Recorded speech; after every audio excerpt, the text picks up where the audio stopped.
নমস্কার বন্ধুরা, welcome to my YouTube channel Sagnik Debnath review. ফাটবে ফুটবে, বাড়িওয়ালা বুঝবে।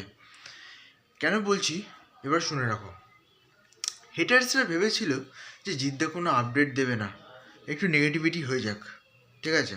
এটা একটা ওদের হয়তো পরিকল্পনা ছিল, আমি বলছি না যে ওরা নেগেটিভিটি করতো, কিন্তু সঞ্জু বলে একটা ছেলে আছে, ও বলেছিল যে জিদ্দার বার্থডে মানে কি অ্যানাউন্সমেন্ট। আমি ভেবেছিলাম ঠিক আছে থাক, কোনো অ্যানাউন্সমেন্ট হয়তো আসবে না।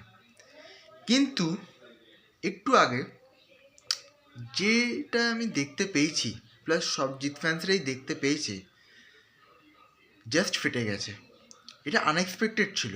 আমি ভেবেছিলাম খাকি চোরের পোস্টার আসবে, তারপর অন্য মুভির অ্যানাউন্সমেন্ট আসবে, সেগুলো কিচ্ছু না এসে এমন একটা অ্যানাউন্সমেন্ট এলো যেটার মানে আমি অন্তত আশা রাখিনি, প্লাস কোনো জিত ফ্যানই এখনও পর্যন্ত আশা রাখতে পারেনি সেটার জন্য। কেন কি ওইটার শুটিং শুরু হবে দেরি করে।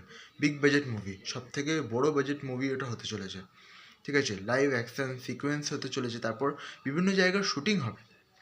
এখানে তুমি পুরো সেট লাগিয়ে সেটা না, একদম লাইভ লোকেশনে গিয়ে পুরো শুটিং সব কিছু। এটাই হচ্ছে ব্যাপার। কেক কাটছে, ওখানে লায়নের একটা লোগো। অফিসিয়াল অ্যানাউন্সমেন্ট কিন্তু এইভাবেই হয়, ঠিক আছে।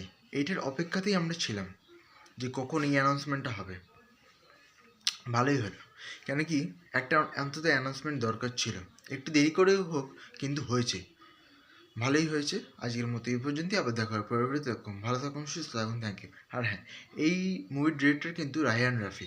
এবার এখন কবে থেকে স্টার্ট হয় সব কিছু আপডেট পেলে আমি তোমাদের জানিয়ে দেবো। তো ততক্ষণ তোমরা নজর রাখো আমার চ্যানেলে।